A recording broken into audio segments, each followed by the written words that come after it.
All right, we're on. Hello and welcome to the Women in Metalsmithing panel discussion hosted by Piedmont Craftsmen. Thank you for taking your time to be here with us today. In a 1987 article in Metalsmith magazine, author Susan Kingsley said, "The field of metalsmithing has a masculine self-image, despite the fact that probably 2/3 of American metalsmiths are women, and that many teachers indicate that their metalsmithing classes are predominantly women. Men have defined the field. With few exceptions, men are the accepted old masters, the leaders, the thinkers, the judges, and the juries." Sometime around 2015, I had a male contemporary ask me why we, referring to the women around him, insisted on calling ourselves metalsmiths and not just jewelers.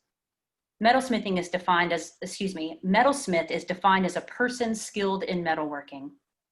Each of the women who sits on this panel today has the hands, the skills, and the 10,000 hours to own the moniker metalsmith.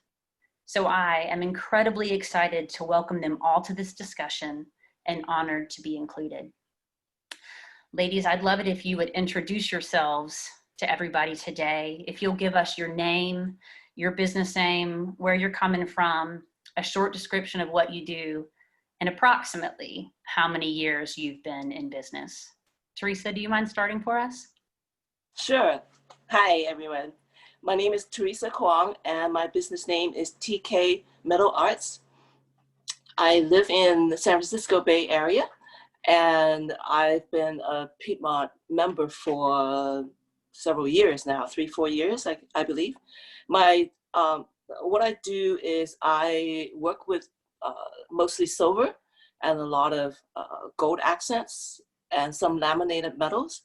And I've been in business for about 10 years. Great, thank you. Annie, do you mind going next? Sure. Hi, everybody. I'm Annie Grimes-Williams. I live in Winston-Salem, North Carolina, and my business is copper-tied contemporary enamel jewelry. A lot of my work focuses on color and natural forms and textures. I have been in business for about 10 years, and I've been a member of Piedmont Craftsmen since 2014. I also serve on the Board of Trustees. Fantastic, thank you. Hey, Tav, go ahead. Hey, I am Tavia Brown. My business is Tavia Metal. I am in Charlottesville, Virginia.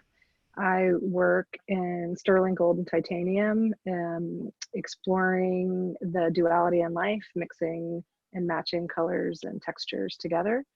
I've been a member of PCI for a handful of years, and I've been in business for almost 20. Wow. Oh. And then next year. Wow. Oh my gosh. My name is Erica Stankwytch Bailey. I'm ESB Jewelry, Metal and Mineral. I work out of Asheville, North Carolina. I create jewelry predominantly in sterling silver and gemstone, with a focus on the kind of building blocks of things. So for example, the crystalline structure of the metal and gemstones I use will inspire my designs. I have been a member of Piedmont Craftsmen, if I am not mistaken, and please let me not lie here, since 2007. And what's really relevant about that is that it was the first guild that I became a member of. I mean, it was the first big thing I did in a lot of ways in my career. So it's kind of exciting to be here talking for them today. And I don't know if I said this out loud, but I've been in business for about 15 years. So I'm really excited to get a chance to talk to all of you today about some of our experiences. So we're all here today on this panel because of our connection with Piedmont Craftsmen. And so I would love it if you would talk a little bit about, why did you join PCI and maybe what drew you to the guild in the first place? Well, I can start, or Annie. Annie, you start. Okay, sorry. So right out of college, I'm from the Winston-Salem area where the guild is based. So right out of college, I moved back to the area, and my first, 2 real jobs. I worked 2 part-time jobs, and one was for the Piedmont Craftsman Gallery as a gallery assistant. and the other was as a studio assistant for a Piedmont Craftsman artist. So I've always been, connected in that way, and being around all the artists and all the beautiful work really inspired me to get my portfolio together and focus on really developing a style and honing my craft. So when I submitted my application in 2014, I was really excited to be brought in as a member. That's exciting. That's Yeah. cool. So how long did you get the opportunity to work with the Guild prior to your membership? Let's see, I think I was part-time with the Guild for about 5 years, and then moved away for a few years to Virginia and moved back, and then it took a couple more years to get everything together. Yeah. I just think it's such a cool experience to be able to be a part of an organization like that on that side before joining as an artist. It just seems like a cool background to have Sure. before becoming a member. Tay, do you want to go ahead and say what you were going to say earlier? Sure. I found Piedmont Craftsmen Guild through friends. And I think as artists, that's often how we discover shows or guilds or communities. And so it was the encouragement of, I believe, somebody on the panel who told me about the Guild and encouraged me to apply. And so I did. And it was attractive to me too, because it was close enough proximity to me here. It's easy to get to, and makes travel a little easier. And being part of a studio tour community up here local, I know the benefits of being in an organization like that with other creatives, and then you have the gallery and the supporting members who support the creatives that make up the gallery and the Guild. So I've really enjoyed being a part of it. Very cool. Theresa, how about you? Because you're coming from across the nation, girl. I know. Well, anyway, I guess I was made aware of the Guild from a friend, Elizabeth Line. And so previous to PCI, I was a member of the local Metal Arts Guild, where so all the members will be working with metal and not different. Right. And I was a board member, co-chairing the programs portion, and I would bring in masters to teach workshops and so forth. And I get to house them because the Guild just really didn't have the money to host people at hotels and all that. So I have a spare bedroom, which is right here, my son's bedroom. So it was an added bonus for me. But then the program was cut back a little bit, and also that Guild doesn't have a show. So I felt that with a show, it really lets more mature members being able to continue their interest in the Guild by selling their work and all that. So our Guild at Metal Arts Guild here in San Francisco, it's more educational and networking, which is great, of course. But to a certain point, I saw that there's only so much growth, I thought. But I know it's really tough to put on a show, of course. And so with PCI, I really enjoyed that part of it, and also the camaraderie. And Absolutely. I think it's essential for everybody to be able to have like-minded people around them to talk shop or everyday life problems and so forth. So I'm really enjoying the Piedmont Guild. That's awesome. Yeah, I think that's really interesting because I feel like there are experiences as selling artists that Guild membership give you interesting opportunities to learn. Like, for example, guilds like PCI, the jury process it's a jury of your peers, right? So it's artist jurors. So as somebody who has to be juried all the time, you can have the opportunity, for example, to sit on a standards committee and kind of learn what that looks like from the other side, right? Yeah. You can be on a membership committee or a exhibitions committee or all of these kind of things. And so it gives you those opportunities to learn more about the opposite side of your professional life. Would you guys agree, right? Like, Yeah. It's more say that again, Theresa. It's more well-rounded. Yes, yes. And you get to, I mean, I think some insights are priceless, right? Like if you have been submitting slides, for example, for years and not getting in, you don't understand why, and then you sit on a jury and you see the slides and you're like, oh, right? Right. Now I understand what was wrong with my images or whatever. So yeah, I think guilds can be an incredible asset personally. And I know for myself, like I said, PCI was represented like the first kind of nice show that I did, and getting into the guild definitely boosted my confidence, you know, as a, you know, early entrepreneur. But also some of my, you know, those metalsmiths that I looked up to, they were in the guild and I could go to them and I could talk to them and get like mentorship from them. And it was just really, you know, priceless experience. So. Oh yeah. So there are like a lot of things that I want to ask you ladies about today. Okay. But the fact that we are sitting here virtually doing this artist panel makes me want to start with the questions that I think are really in the present.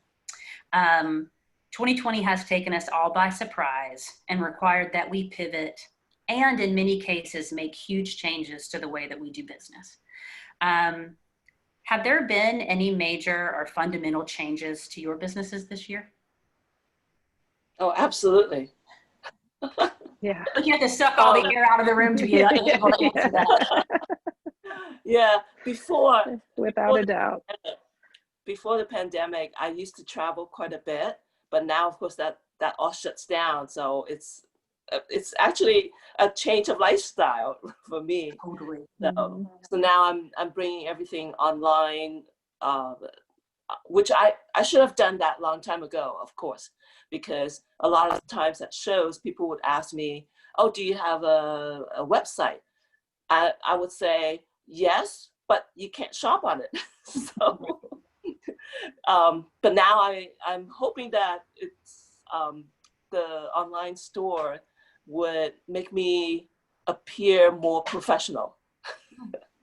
Interesting. Theresa, just because I don't think I'm misspeaking, but I believe you do the most shows of the four of us, I think.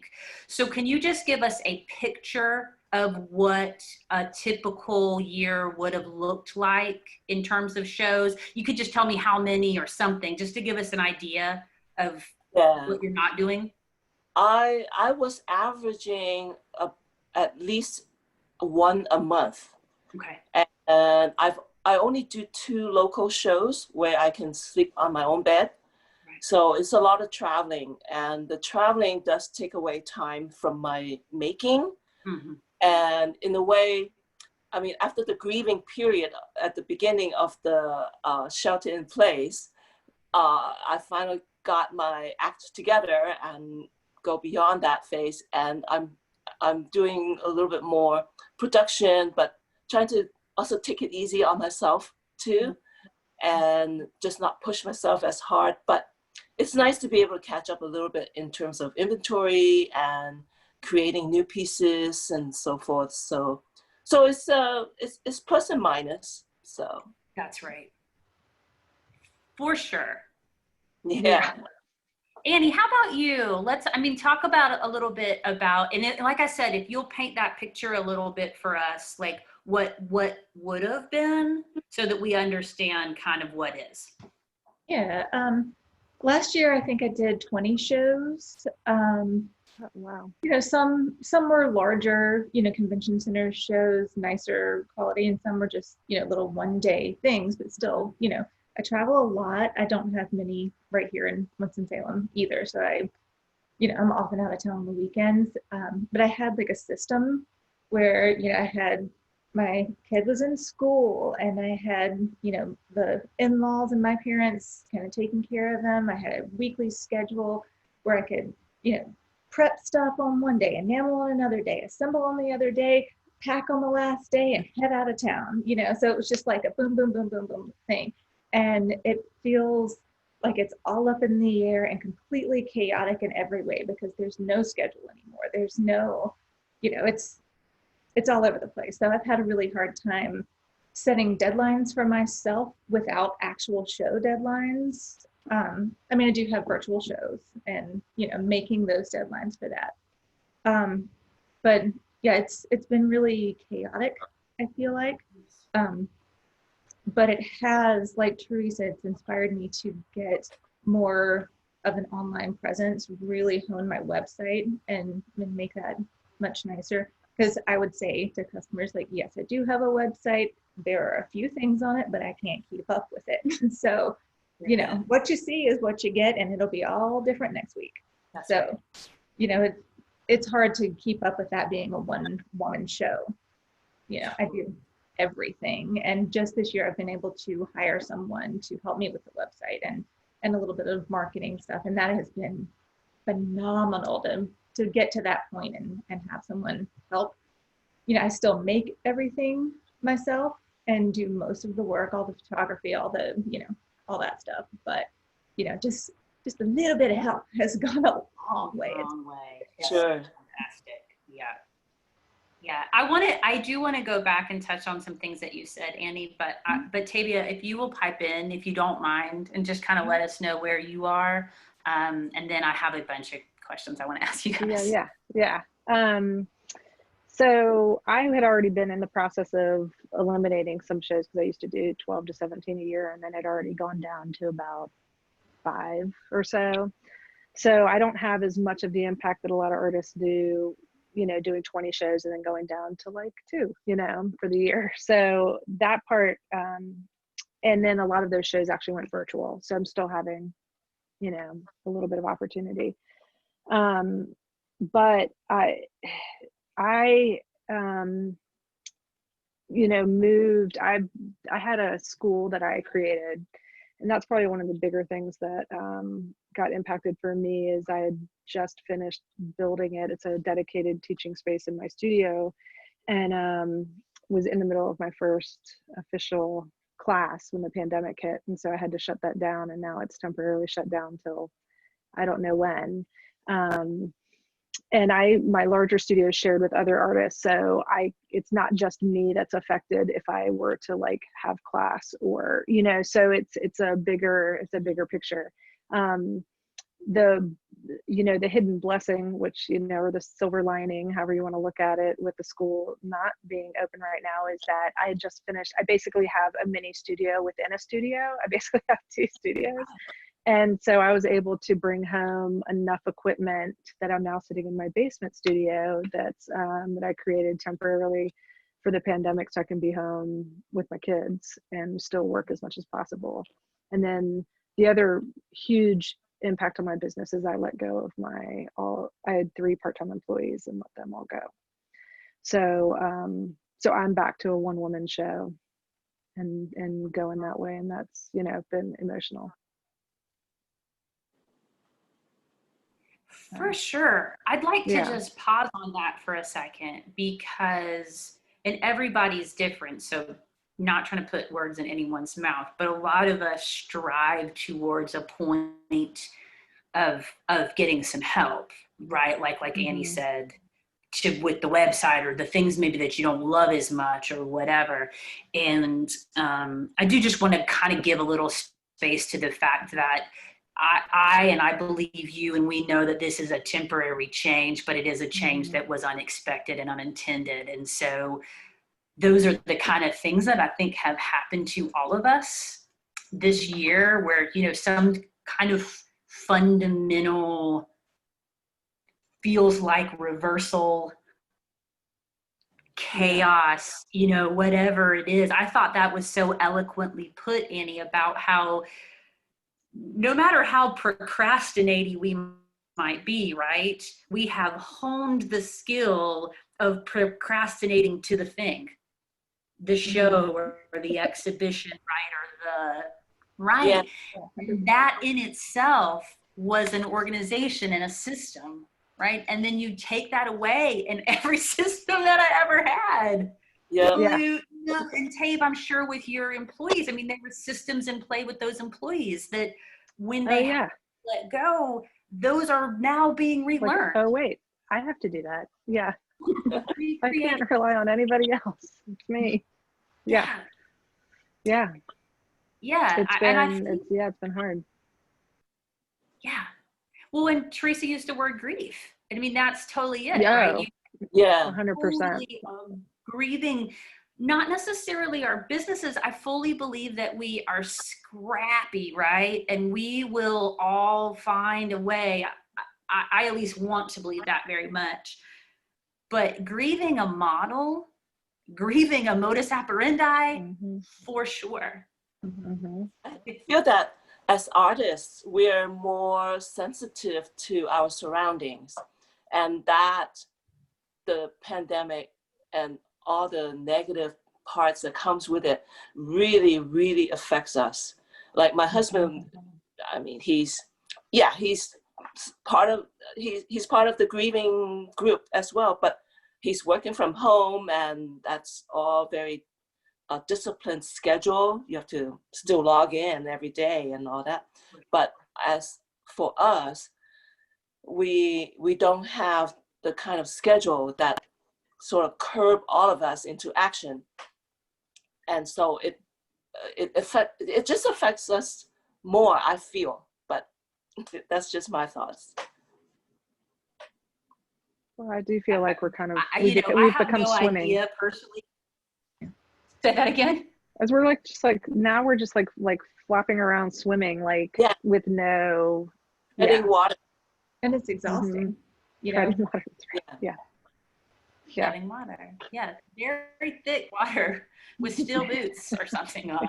Yeah, that's right. Like, not to be overly dramatic, but it has definitely felt, and I would say like peaks and valleys, right? I had these very optimistic times, and then these very sort of heavy, like uncertain, in a deep way times that I don't know how to navigate, Right. And then luckily I'll find a peak again, and I'll get really excited about something, and it'll drive me, to do something different, do something new. Like I think Annie and Theresa said, start working on parts of my business that I always wanted to, but I did not ever have time to. Right. And trying to learn.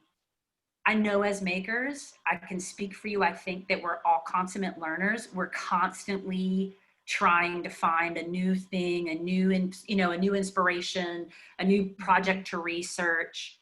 Right. And my mantra right now is that project is my business, and how can I get excited about the new ways to be. Yeah.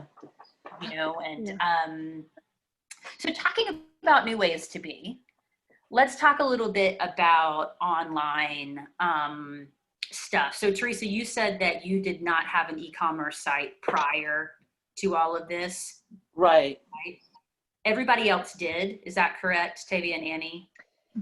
Yes. You sold online. In theory, yeah. I mean, it existed, but it wasn't. I was like Annie. If somebody asked me at a show, so you have your stuff online, I'm like, yeah, like some of it, but it's not necessarily accurate. And like nothing you see here would be on it. Right, it was on it.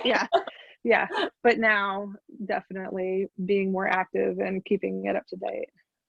Yeah, and just kind of looking at it as a different. Piece. Well, that's the thread, right? That's our thread to sales. Instead of we could kind of put off the website before because we knew we had these shows, and those were the little building blocks throughout the year. You could look at your calendar, and you knew your little like moments of, yay. And you were always working towards them, right? I mean, right. Yeah. always, you would finish the one and you're like, okay, boom, into the next shows. Yep. Right. And Exactly. you're planning next year before you've even done the shows for this year. You know, like you have to apply and you have to get in and then you have to pay the deposit and you have to, you know, Right. it's constant. Plan travels and all that. Mm-hmm. Sure. Try to figure just out doing which that. friend's couch you're going to sleep on. Exactly. I saved $20. That's right. Yeah, exactly. Oh, totally. Yeah. Okay, so along that line, talking about like all of the work and prep and planning that we were accustomed to prior to this season, how does keeping your online presence up to speed compare to that in a time management perspective? That was a really long question, y'all. I'm sorry. It didn't come out. Did the question get asked? I think one part stuck out to me the most, but Okay. I mean,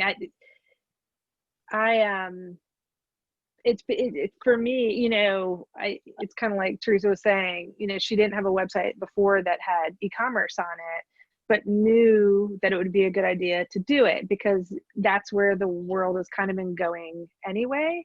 And in the craft show realm that we're all in, we are talking about, there's a lot of conversation about the consumer and how do we get younger buyers, and we know that younger buyers shop online and, you know, and all of that. And it's become, because of the pandemic, and now we're all like kind of even more isolated. We're not going and having the face-to-face. The websites become that much more important, getting the sales, because that's our like I said, our thread to the sales and to the consumer.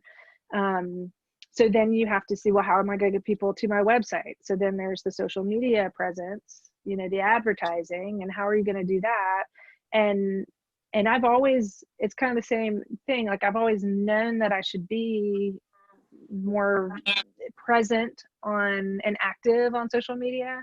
And right when the pandemic hit, I kind of hit that hard and was being a lot more consistent and working towards that. And I definitely saw a direct correlation to my activity on social media to sales on my website. And just as we were talking before, I've been struggling emotionally, hitting moments, or I shouldn't say moments, days, weeks of depression. And as we are talking right now, I haven't posted anything to social media in like 6 weeks. And it is 100% connected to whether or not I'm having sales. And so I'm like emerging from my fog that I've been in for over a month. But it's like the farther you get away from posting on social media, for me at least, it's the harder it is to do that first one. It's because like I also know that I need to be active.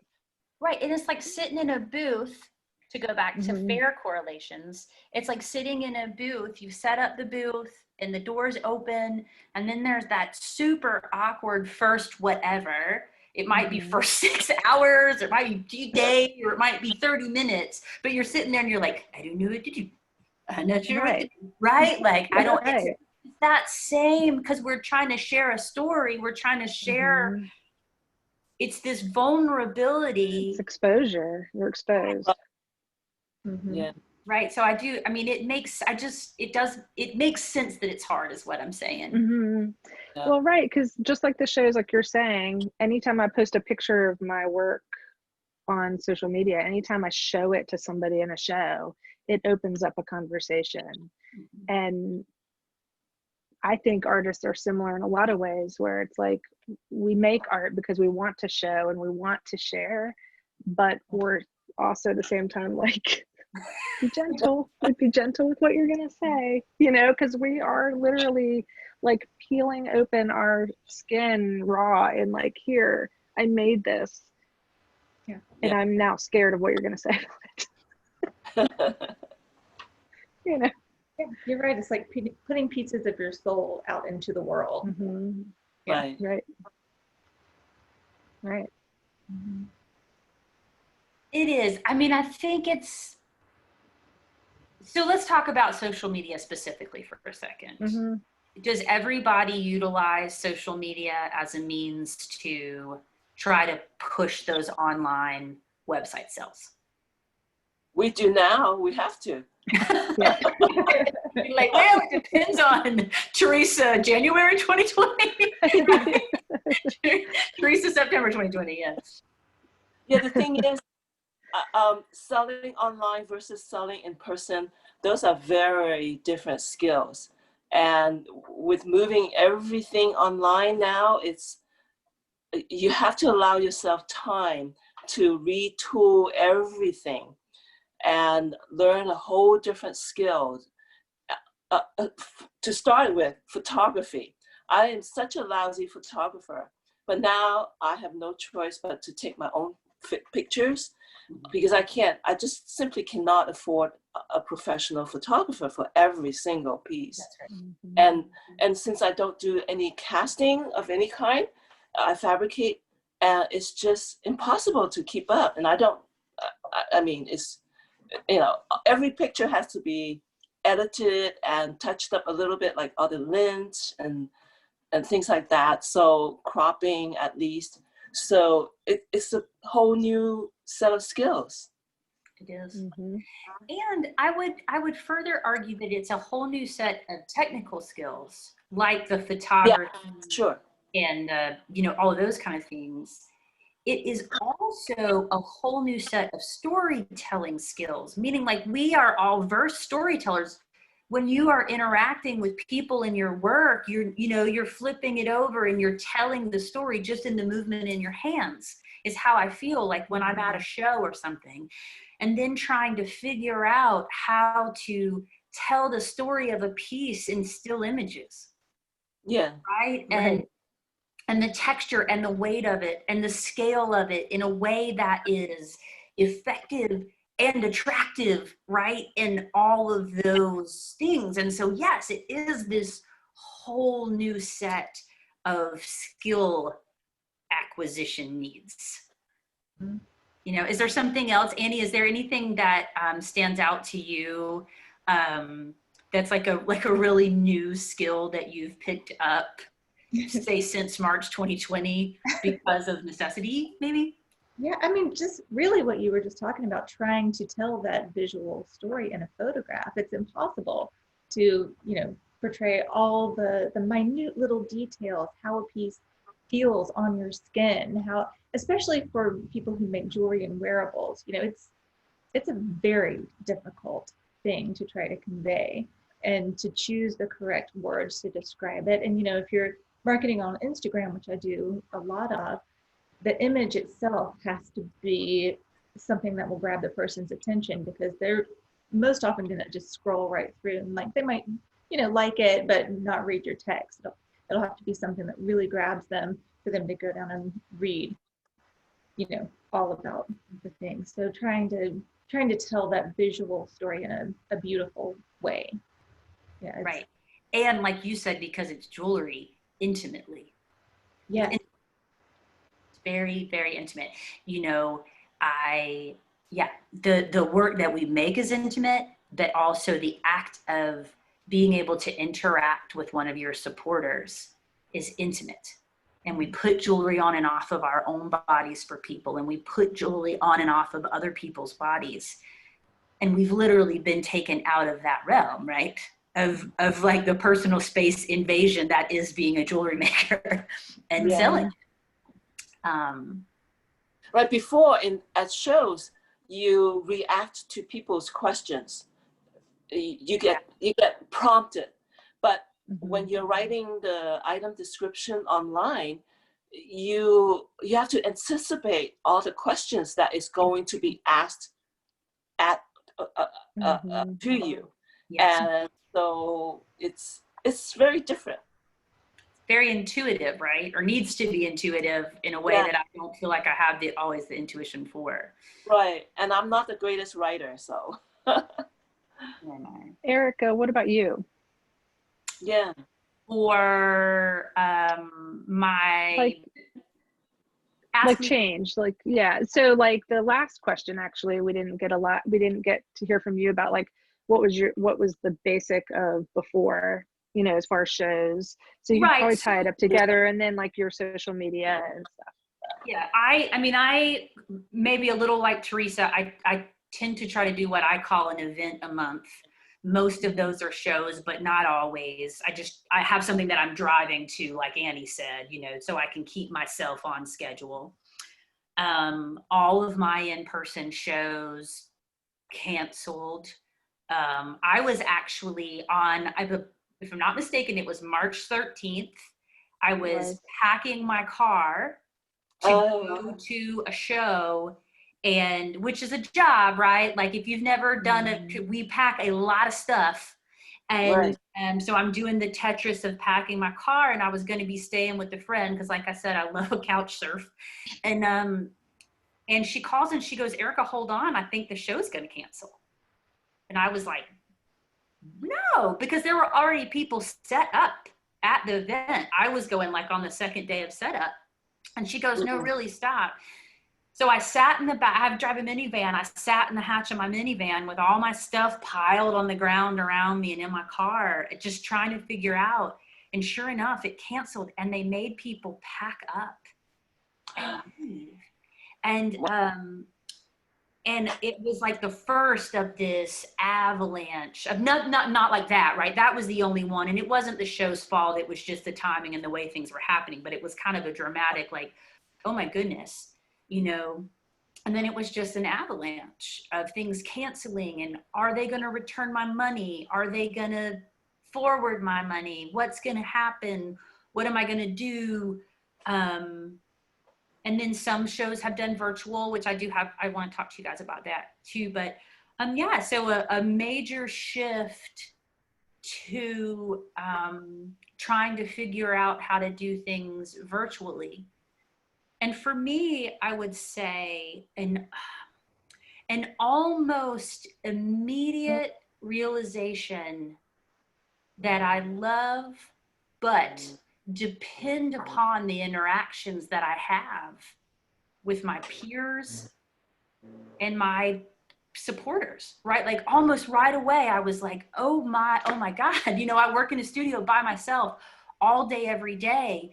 This act of getting out and going out into the world and being with these people that are my contemporaries and interacting with customers and hearing their questions and seeing their joy.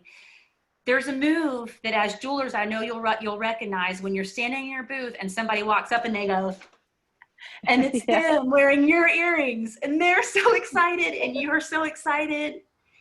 And I mean, it makes my skin pimple up a little bit. Like I just almost right away, I realized like, oh, what a loss. Yeah. What a loss that is. And so just been trying to figure out ever since how to connect, because I am a maker. I am here in this role because I make stuff. I need to make it. I have to make it.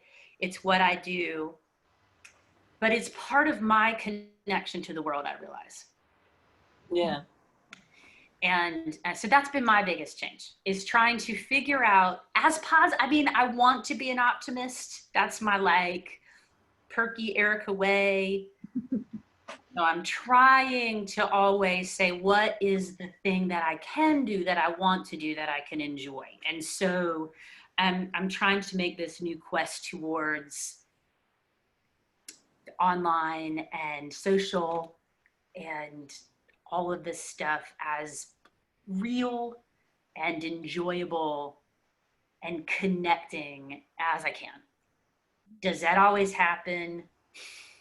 Yeah, like intent and like accomplishment or whatever, or feelings are not always the same thing. But that's what's happening for me. And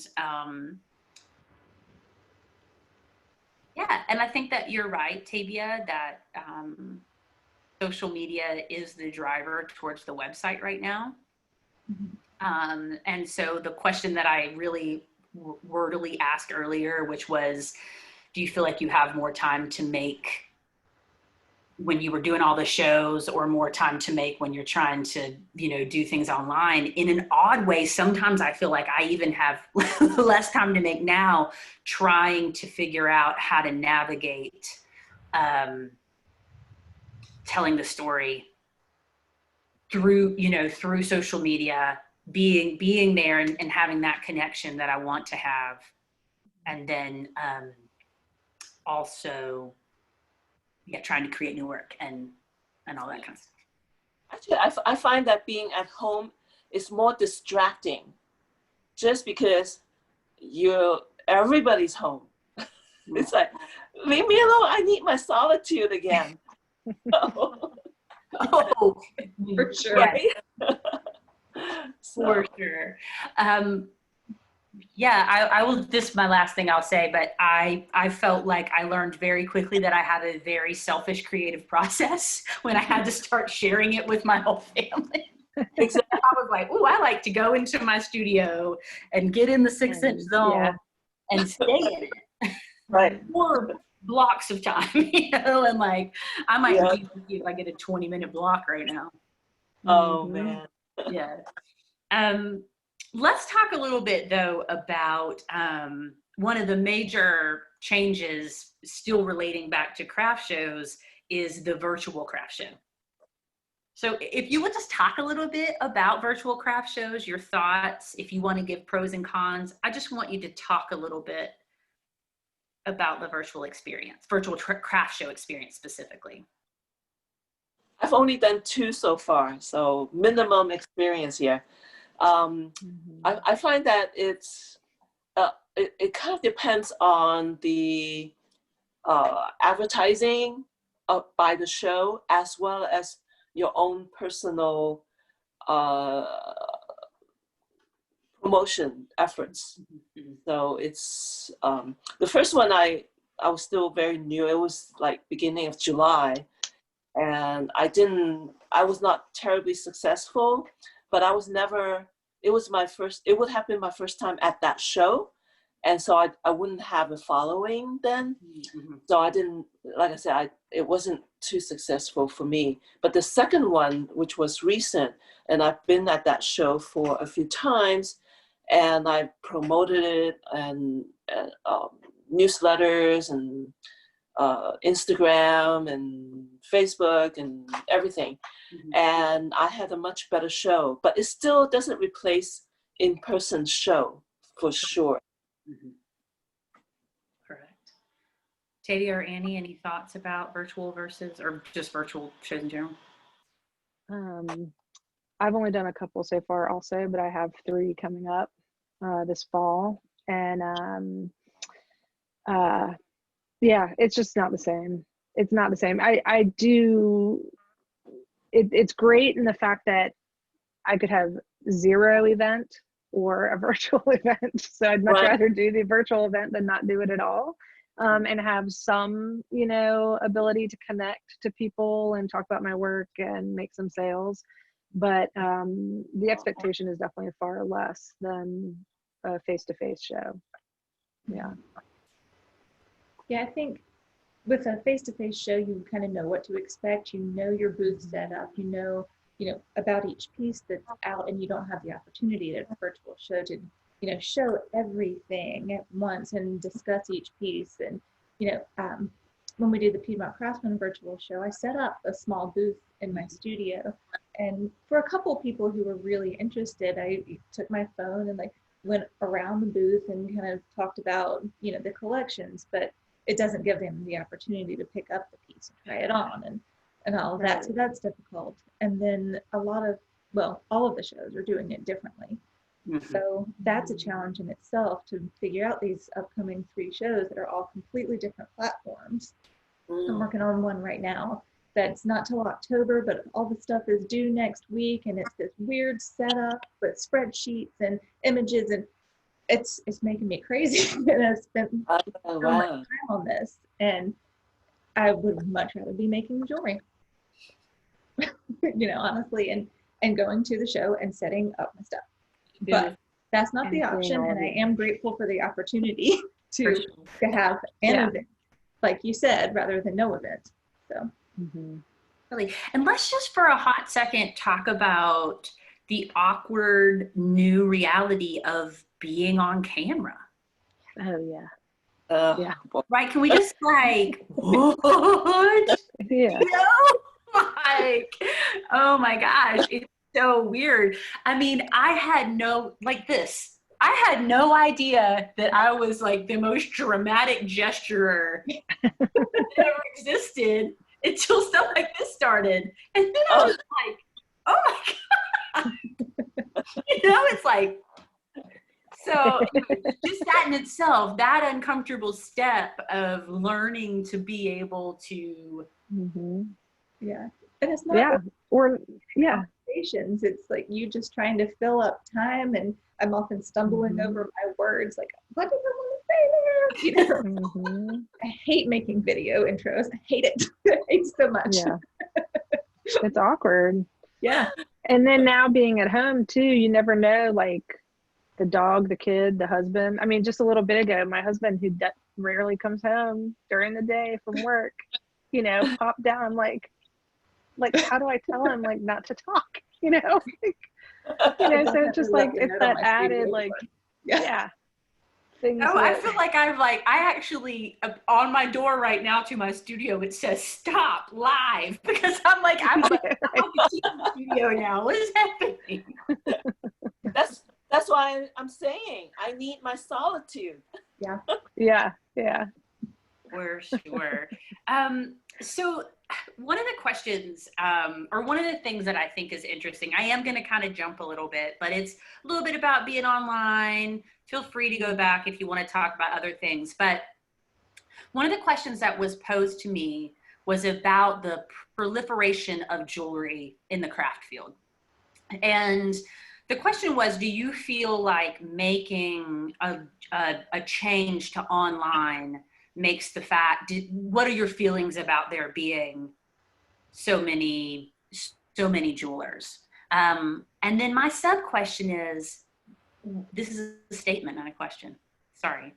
My sub statement is, I personally don't think it's any different. I think when you do a show, there's always a ton of jewelers. It's part of the profession that we are in. But if you'll just talk a little bit about that reality in our field. I mean, it's always going to be a saturated market. Like you said, it's going to be like that at shows. Some are better at, percentages of media and putting a cap on things. Online, there's no cap anywhere ever. I have my website, but I don't do Etsy because it's so saturated, and I don't have the time to constantly be refreshing and adding new things, and I just don't do it. Yeah, I agree. I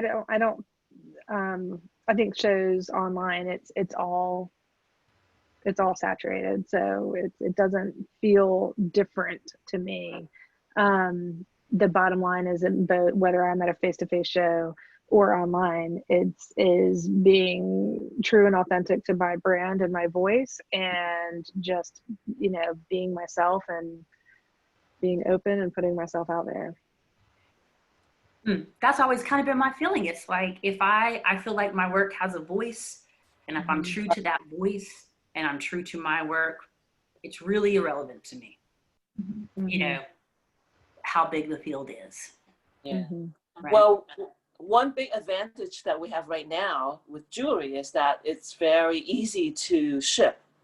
Yeah. Unlike pottery or glass objects or paintings and so forth. So we do have an advantage of that, but maybe that's a reason to contribute to the proliferation of jewelry online. But I think, like Tavia was saying, that since we all do make our own work according to our personality and our view of the world, that nobody can replace that. Nobody. So it appeals to specific people. Like I always say to people, everything that I make, every piece has its owner. It's just a matter of when I will find that owner. Mhm. So it's it's not really a feeling of being threatened. It's more just someone out there will end up buying your piece. So just be patient and keep making. The more you have to offer, the more people, the more owners you're gonna have. So yeah, if they're looking for prices, then they might not be your customers to begin with. So no need to lose sleep over that. Mhm. That's right. That makes me want to ask kind of my final question about online, at least. And that is, can you each share with me something positive that has come from the changes? It can be very small. But specific to online? Let's just be specific to changes based on 2020 and COVID-19. I'll start since I asked a question that was kind of on the fly. I am beginning to feel more freedom in the making of my work. I think they were self-imposed, but I had set all these parameters and defining lines around how and what I had to make and what I needed. And I am slowly starting to see myself touch on the person that I was that started this over 15 years ago. In terms of just, I've always loved my process, but loving it again in a really new way, and experimenting and just being more free. And that, though it's an infant right now, seems very exciting. I'd have to kind of feed off of that a little bit, and the fact that for a few years, I'm the same way. I think we all get into this for the various reasons that we get into it, but usually it's because we are good at it and we like it, period. And so I think I'll do this, and then, oh, I can make some money, and you just slowly build your business. But you get birthed into this world of how the business is supposed to be set up and run, whether that's like shows and this or wholesale or that, like, and you get that vision, and then you try to wedge yourself in there. Or at least that's what I did. Maybe I'm just describing myself, but like I'm wedging my shape that doesn't fit in that hole. And that's what I've been discovering over the last few years. Like, I don't fit this. Why am I trying so hard to structure my business this way and produce this way, and when the whole time I just want to make, and I just want to create one of a kind work, and I just want to do this, and I probably for 5 years I've been trying to figure out how to schedule my free art Fridays. That didn't work. Just like trying to change it, but always hitting this wall of what I think I am supposed to do, what I think society is telling me to do, like all of this. And I think I'm still like fighting it, but not as much, because really when the pandemic hit and I got through the first initial grieving period that we talked about earlier, and those first struggles of really, really, really hard decisions, like there is no time like right now to make a pivot or a change. And so yes, I still have my custom work, and I'm doing that, but I am playing, and I am allowing myself that freedom. And sometimes that freedom, honestly, is reading a book in the morning, because for 30 minutes, just to give myself some me time. That's kind of creative in some form, or imagination building. But it is like, there's no time like right now to just, my business can be whatever it is I want it to be, period. Just allowing yourself. I'm writing down, quote, "There is no time like now to pivot." It's true. Yes. Right? It's true. Right. 100%.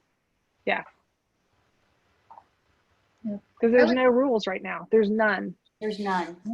And there aren't. And you can't even try to act like there are, because there aren't. And all of the previous shoulds are absolutely gone. They are gone. They do not exist. Yeah. They may come back. Who knows? Right. Right. But it's interesting because the other thing that I discovered along with, like, it's kind of like when you think of something, it has its antithesis or its whatever. I have discovered that I have a fear of freedom. So I have a fear of allowing myself the true utmost of freedoms to just do whatever I want. So that's that, like, no time like the present. But you can't, but it's scary, you know, like, so, but it's happening, and it's happening because it's hard to make those changes, and you have to peel those layers off that exterior that you've been building for so long.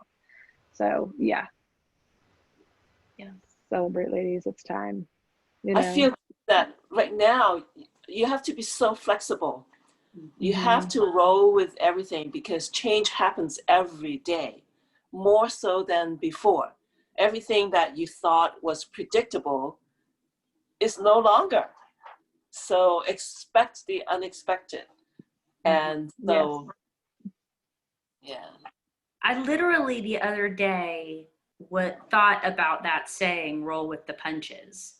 Yeah. And I was like, in my mind, probably for the first time in my life, literally visualizing what it meant to roll with the punches and to be able to fluidly respond to the things that are happening. Right. Anyway, I just think you're right. Yes, we do have to be very ready to allow for the next change and the next change and the next. Yes. Annie, I did not mean to jump in front of you. No. I don't know. I think I'm struggling with all of that.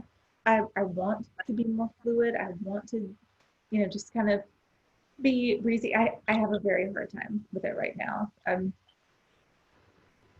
don't know. It's a struggle. It's okay.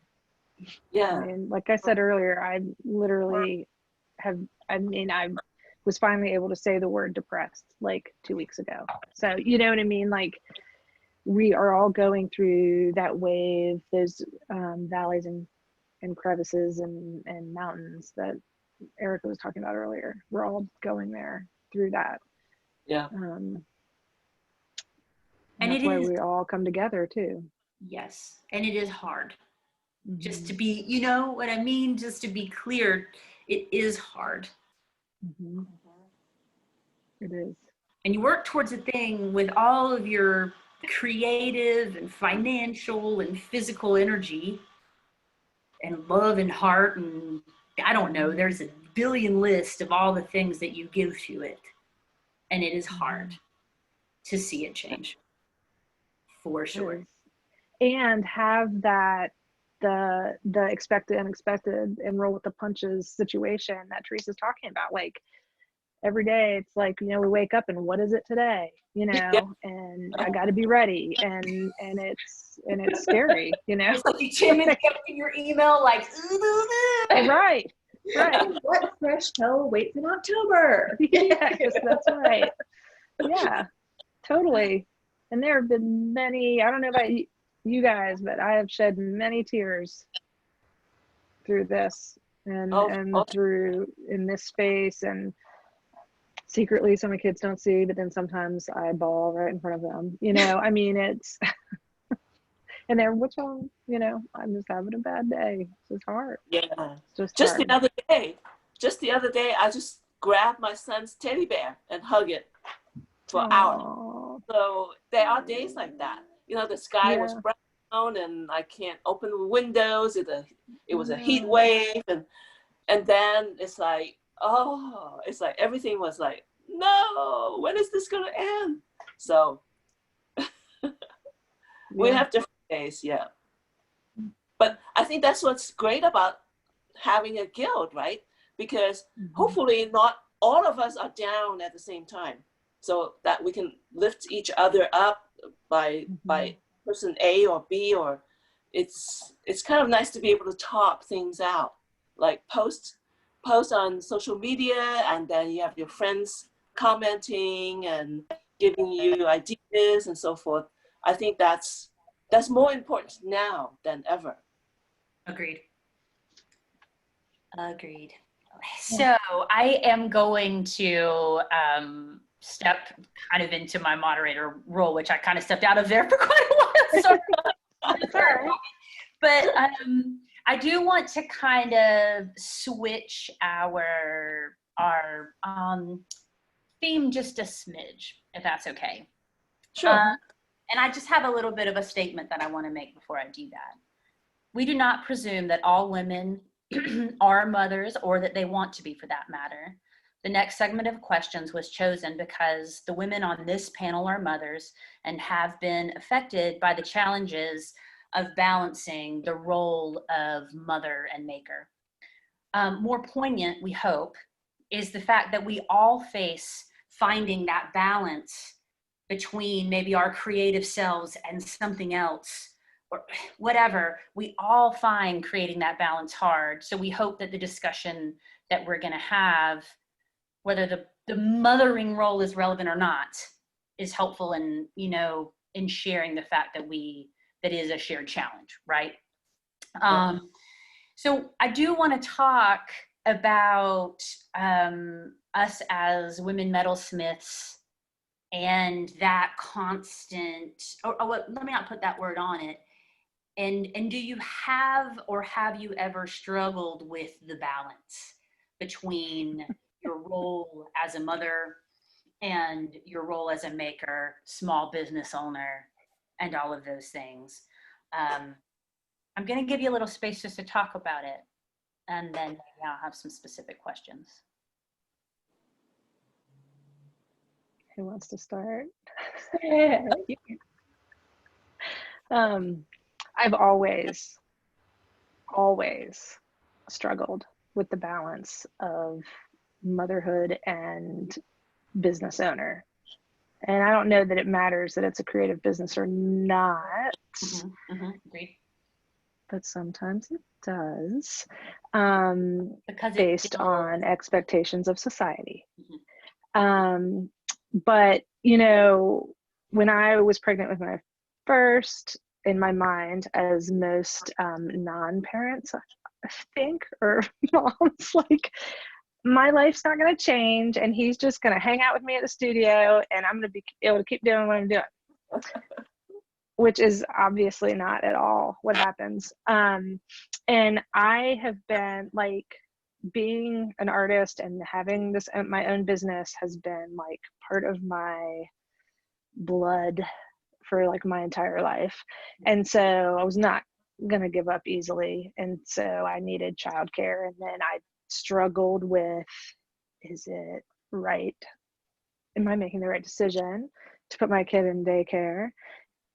What does everybody think of me about that? Is it okay? Should I choose him? I mean, just all of the expectations of motherhood and,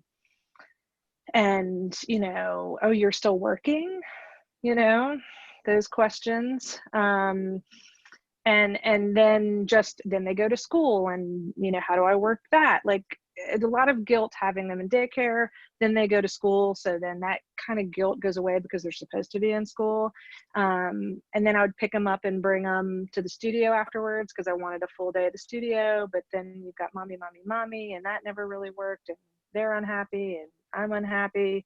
So then I changed my work schedule to fit school schedule, but now I'm working the same amount of, I have the same amount of work, and I'm crunching it in to a 6-hour day or 4-hour day instead of a 8-hour day, you know. So then there's that, and then they get older and they can be on their own, and then you're working that through, and then all of a sudden there's a pandemic. And now what am I supposed to do, you know, as a mom? And once I felt like I finally had that good balance of work and motherhood, like, that's when this happened, you know. And for me, it became so important to be home with them, even though technically they're old enough to be on their own. I don't want them on their own every day it didn't feel good to me that they'd be home alone 6-8 hours a day during a pandemic.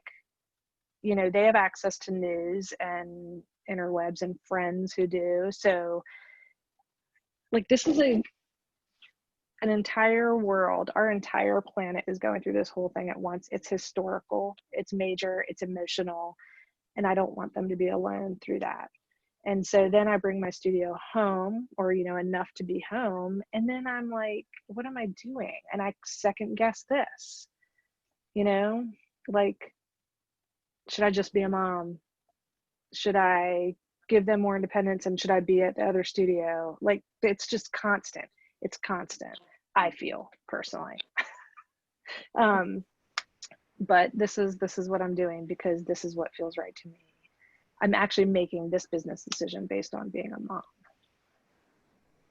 Right. And I mean, I think that's the interesting, I mean, that in itself, not, you know, is that we cannot, you cannot necessarily compartmentalize. You cannot be the maker, business owner, and then the mom. I mean, those things constantly interact with each other. I can't think of the right word. I have had this new, not new, but for me, this new way of kind of thinking about myself as a parent, and the what I have always seen as being external pressures to be certain things, and there certainly are more than a mountain's worth of external pressures that are put upon women to be certain things as mothers and fit in certain packages, right? I mean, I'm not denying that those things are out there, because they are, for sure. But also having, for me, this realization that a lot of those pressures are self-imposed. This is okay, that I decide that I'm not doing an adequate job, or I need to cook differently, or I need to, you know, whatever the thing of the week is that I am choosing to beat myself up about. Right. And so trying to be aware of that. And then there's this, that I have really ridden on the back of this thought for a really long time. I grew up with a single mom who ran her own business, and I didn't see her a lot as a result of it. And she worked crazy hours as a result of it. And she traveled a lot as a result of it, and on and on and on and on. And it is because of that that I had the courage to do what I do. It is because of the fact that she was not, by whatever this definition is that we burden ourselves with, right? I had the courage to say that I could step out into the world and do the thing that I loved by my own terms. I mean, as we've said, by my own terms, maybe not always, but you know what I mean, right? And so I just constantly try to remind myself that her not being the textbook mom is how I got to be the independent woman that I am right now. And I'm not countering what you're saying at all. I'm in fact saying that I have felt all those same things and all those same worries, but I feel really lucky that I've been able to look, I forget it constantly, but then remember again that giving to, valuing yourself enough to do what you love shows, it models to your children to value themselves enough. Well, and see, and that's always like my hope, right? That's always been my hope. Like, I'm doing this, my kids are seeing it, this is going to be good. And you've got, you know, despite the struggles of it, you got to see that with your mom and have that, be able to see it and know that it does make an impact, a positive impact, you know?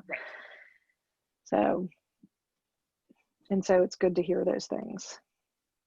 Right. And yeah, that's what I was saying. I was not trying to take away. And I know that that is my gift, that I have the person in my life that I look to, and I see that the hard work and the, you know, all of the things were why I knew that I could.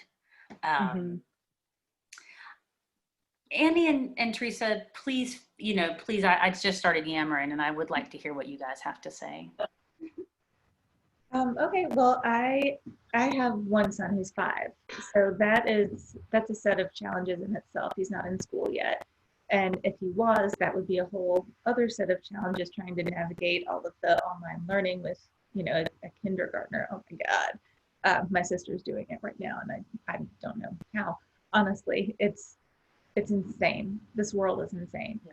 But because he's not in school and doesn't have a schedule, I'm the one with the flexible schedule who has to adapt to having him home and working out times when he can go to the grandparents' house and if that's safe, and all these other things, like the whole safety of the pandemic aspect of things. So I think that's a weird challenge in itself. And my husband's schedule is not a normal one, but it's not flexible like mine is. So I think many times it's the woman in any career, not just a creative career, that makes these adjustments and is the one that will stay home if necessary, or if the kid's sick, or and I think that's maybe more pronounced when your schedule is so flexible and the people around you don't see you as having I don't want to say a real job, but yeah, that's kind of how they see it. Like, I don't go to an office and work 9 to 5. I'm not working 9 to 5 from home at an office. I can work till 2 a.m. and it's fine, and I do a lot of nights. After I get him to bed at 9, I go to the studio for 3, 4, 5 hours sometimes, and it is a challenge, and I did that anyway. And I think before all this, when I was traveling a lot, there was that layer of guilt being gone like every other weekend, and I'm not going off to play to have fun with my friends. I do, because I often see my friends at shows, but it's work. It is all day work and a little bit of decompression at night. But then, there's the guilt. Like, I feel like I can't go off another weekend to, a girls' trip or whatever, because I've been gone all the time. So, balancing all of that, I think, is a challenge for especially women, especially in a creative field, but not just us. Mm-hmm. Now, I must say to all you moms, current moms, one thing that my son's pediatrician, the first pediatrician, when he was born, the pediatrician asked me if I was going to be working or stay at home. And I said, well, working, because in the Bay Area, with the cost of living, you have to have 2 incomes. So, but anyway, what he said to me really impacted me. And he said, as a parent, you have to be happy with your own life. Otherwise, the children will see it, will feel it. So I've been lucky enough, well, maybe not, but I'm an empty nester now. I have 1 son, and he's thankfully employed and living in San Francisco right now. But when he was little, I had to balance the job, a full-time, more than full-time job with him. And I was lucky too that I got a childcare provider that is like a grandma without all the family attachments. And I don't have any family, we don't have any family members around for support at all. But yeah, my job, I'm an architect, and being an architect means that you have to put in 150% of your effort in your job, meaning overtime and meeting deadlines and being professional and all that. So my husband and I, we just worked out the balance, how to, like, who gets to do what jobs. And so I would be the one picking up. So when at like 3, 4 o'clock, 5 o'clock in the afternoon, when you see some mad woman driving down the freeway, that was me. and so my husband would drop off. So you kind of have to work, make arrangements if you have that kind of rigid schedule like that. And then sometimes when it's middle of the night, like 8 or 9 o'clock at night, when dinner is done and dishes are done, then at the time I would run back to the office and work some more until 2 a.m. in the morning, and get up at 6 or 7 and go at it again. It was not easy, of course, but we lived through it. We worked through it, and it's a discipline that we can show our children, of being a part of the community. Mm-hmm. So I think there are good things about it, but yeah, you also have to step back and you just have to plan it out, and also give yourself time to be yourself as well, because you need that time to regroup and take a deep breath and things like that. So yeah, you have to work that in. I just want to say to that you saying that your pediatrician said that you have to be happy so that your children can be happy, it made me cry. Oh, because yeah. I don't think that we are always given that gift. I mean, that feels a bit like a gift, and it still seems like Yes. to say it, but that somebody said that to you, somebody in an authority position for that matter. Right. You know? Wow. Yeah, it gives you permission to not be. Right. You just have to feel good about life. It's your outlook that the kids will pick up. Even though you don't think that they're watching, but they are. Oh. They're taking notes. They are. They are. Mm-hmm. I feel like probably the conversation of the difficulties that we can find in finding balance, and maybe some of the strategies that we implement or don't, or the failures, or I mean, like, whatever. We could have a 5-hour panel discussion, right? Yes. About, you know, how hard it's been, or the hardships and the Mm-hmm. good times. I mean, you know, all of it. And sadly, we are kind of getting close-ish to when we have to end. And there is one more question that I really wanted to ask you guys. So I want to give you, just, if anybody else wants to say anything about motherhood and being a woman metalsmith, I just wanted to give you one more chance to throw anything out there.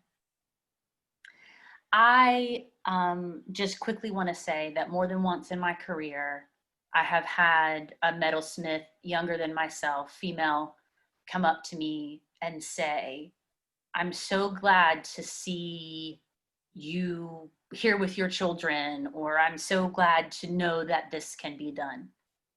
Mm-hmm. And I do think that it is helpful to say all the things. It's hard, it's wonderful, it's a billion other words, and it can be done.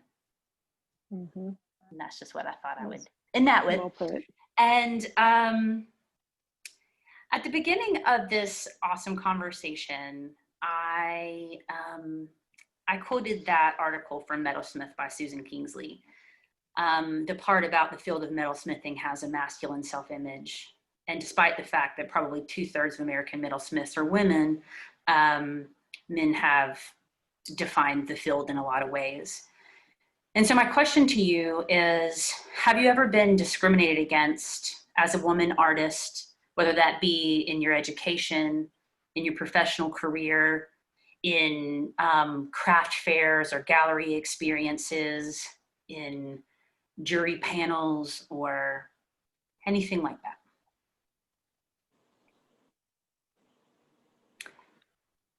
I'm gonna let you think, and I'm gonna again refer to the beginning. I wanted to share my 2015 story because in the conversation that I was having, I was standing beside a peer that's a friend. It's somebody that I know respects me and I respect him in return. But it was so incredibly condescending the way that he asked me why I needed to call myself a metalsmith, why I couldn't just be a jeweler with the other girls, you know, that it felt like, oh, you know, this is a field that I have worked really hard to be a part of. You know what I mean? It's a field that I stand beside my contemporaries, whoever they are, right? And we all make differently. And I'm not going to claim that I'm the most badass metalsmith in the room, but I'm good at what I do, you know? And I deserve the moniker. And I couldn't help but feel like that word felt too masculine. And that's why he did not want me to use it the way that I was. It felt sculptural to him. I could, you know, which again, there are incredible, amazing female sculptors. So why would that matter? But, and I know that's a mini slight, but it's always interesting when you're sitting beside somebody that you regard and you know that they regard you in return. And then you still feel those moments of like, but you're a female. Mm-hmm. And then I'll share my one other story. I was at a craft show, and like I said earlier in the conversation, I try to be an optimist. Doesn't always work, as all of you know, but I was just being my optimistic self in a conversation with somebody, another male metalsmith, and he says to me, well, clearly you must be taken care of. You don't actually have to make any money at what you do. What? Oh. Oh. I know.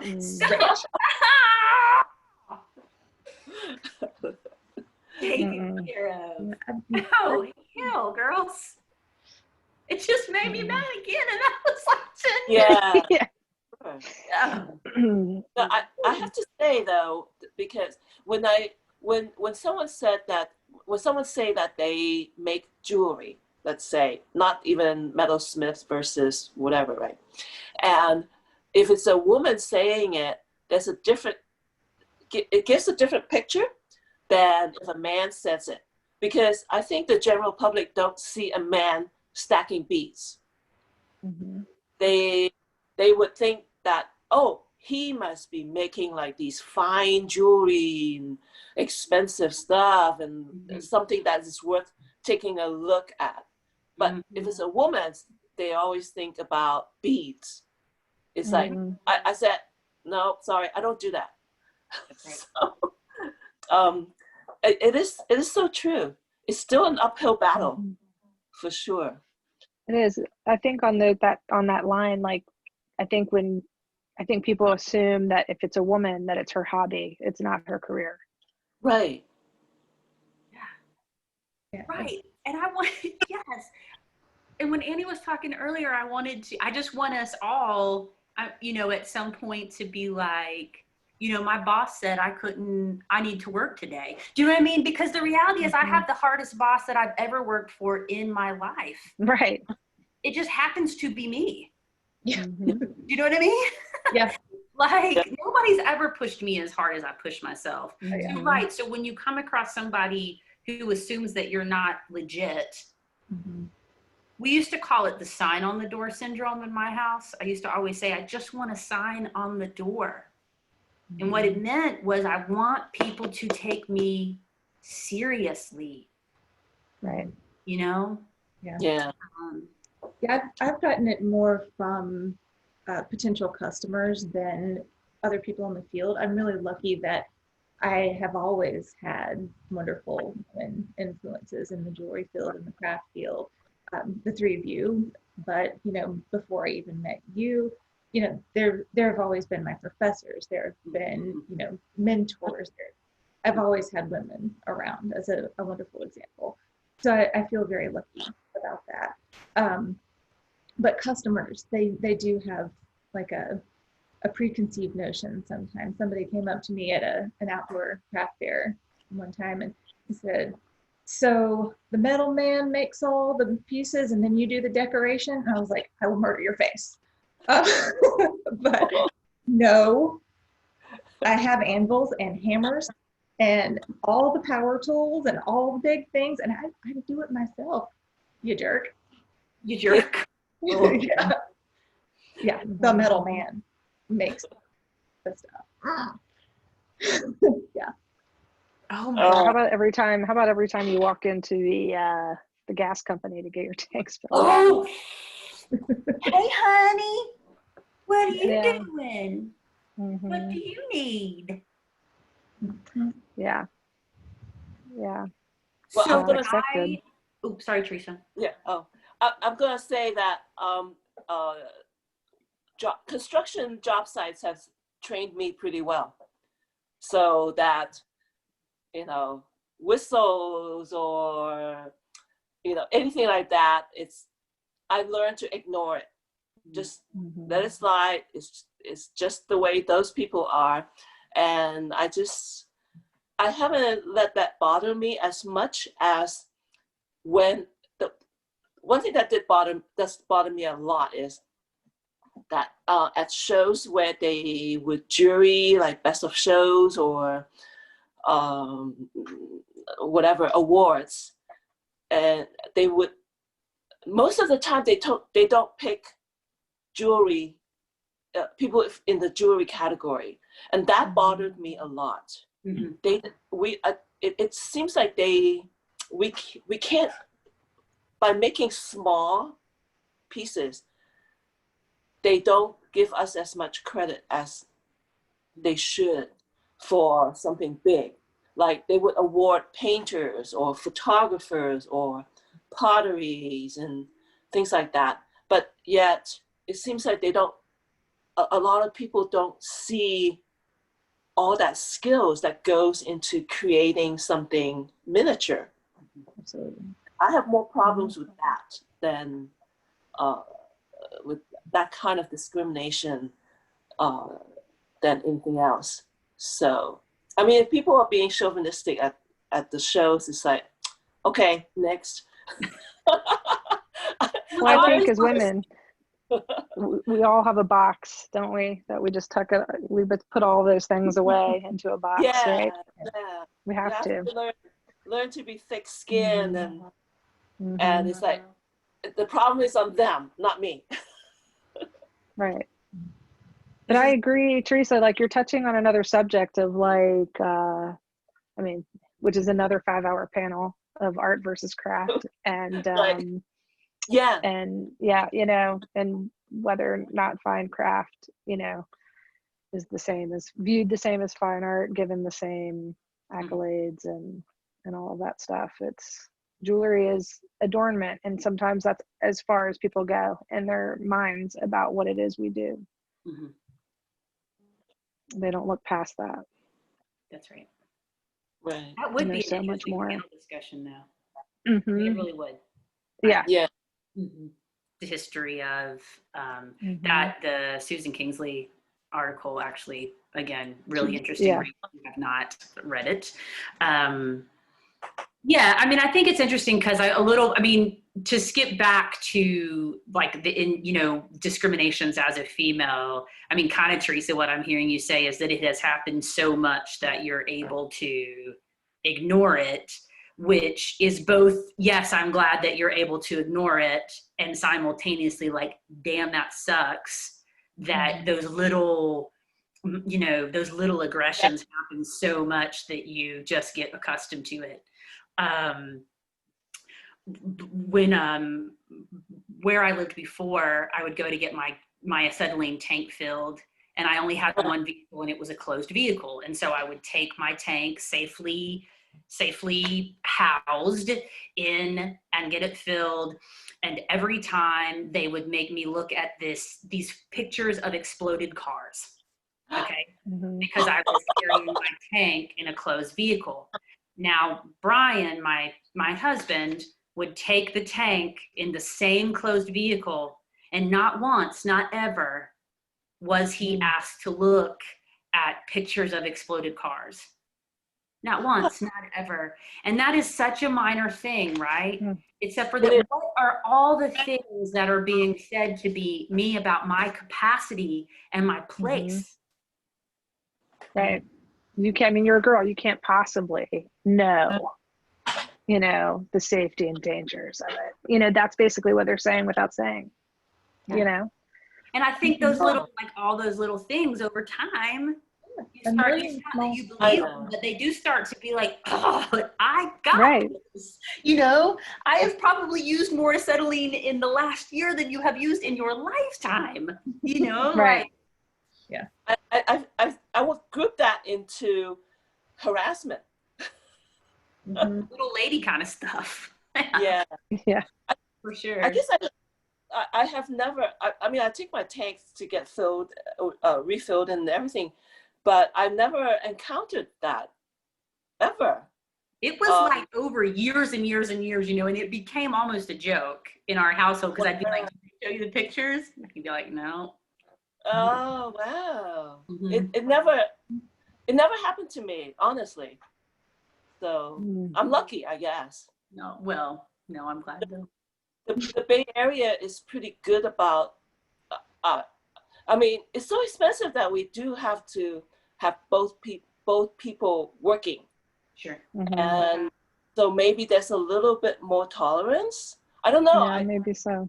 Oh, my gas guy is really friendly and all that, but unfortunately they're closing down that location, and the they usually deal with has been moved to another location much further away. So I don't know, maybe I have different experience with these new guys. I don't know. You'll have to report back. Yeah, for sure. What's your tank exchange experience is like? Yeah, that's right. But yeah, I just feel like there needs to be like a new hashtag or something. My tank exchange experience. Yeah. New hashtag. And on that note, I want to say that it is one of the great gifts in my life to have women like you in it, to be able to share the sentiment, to giggle about a gas tank exchange experience, and you understand. And I am so incredibly grateful to all of you for your time and your authentic answers, and the space that you hold in my own life, and the great things that you make. I think we have to end, sadly. I'd like to do this every week, to be honest, but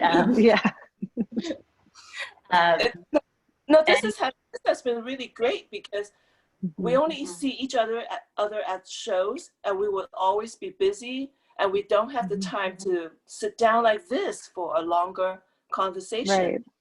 Even dinners, after shows is still not the same. Not the same. So this has been a great conversation. I agree. Yeah. It has, yeah. Thank you all so much. And thank you to Piedmont Craftsmen. Thank you. Bringing us together and allowing us the opportunity to talk about such interesting topics. Yes, thank you. Yes. Thank you. All right. Bye. Bye.